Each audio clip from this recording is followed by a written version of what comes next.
En 1312, quand il prend le pouvoir, il hérite de toute une série de titres. Roi des rois, lion du Mali, et peut-être le plus important de tous, seigneur des mines. Une enquête a classé Mansa Musa comme l'homme le plus riche de tous les temps. Sa fortune a été estimée à 400 milliards de dollars.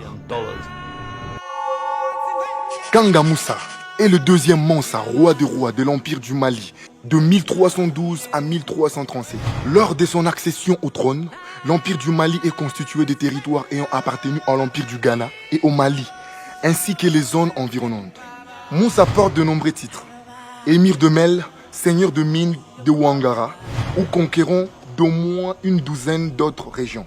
Il porte l'Empire du Mali à son apogée, du Fouta-Djallon à Agadez et sur les terres de l'ancien empire du Ghana. Il établit des relations diplomatiques suivies avec le Portugal, le Maroc, la Tunisie et l'Égypte. Son règne correspond à l'âge d'or de l'empire malien. Il est considéré comme l'homme le plus riche de l'histoire de l'humanité. Sa fortune étant estimée à l'équivalent de 400 milliards de dollars ou 300 milliards d'euros actuels. Kanga Musa parvient au pouvoir grâce à la pratique voulant que le roi nomme un représentant lors de son pèlerinage à la Mecque, puis en face son dauphin. Ainsi Musa est choisi en tant que représentant, puis prend le pouvoir. Son fils, Mansa Magan, deviendra aussi roi du Mali grâce à ces traditions.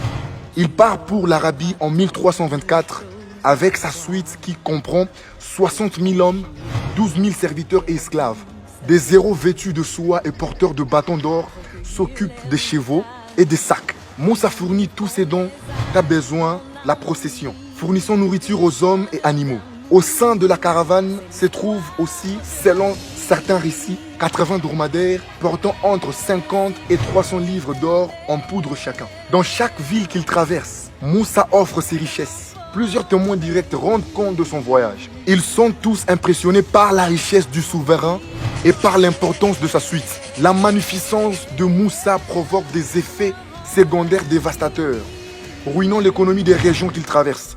Au Caire, à Médine et à la Mecque, l'afflux soudain d'or provoque une dévaluation de ce métal qui durera pendant 10 ans. Le prix de biens de consommation connaît une forte inflation.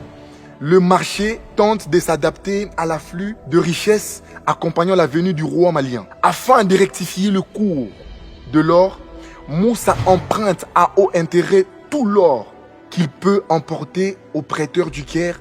C'est la seule fois dans l'histoire qu'un homme contrôle directement le prix de l'or.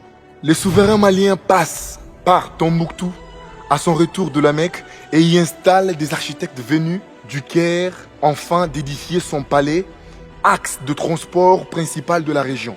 La ville devient un carrefour religieux, culturel et commercial.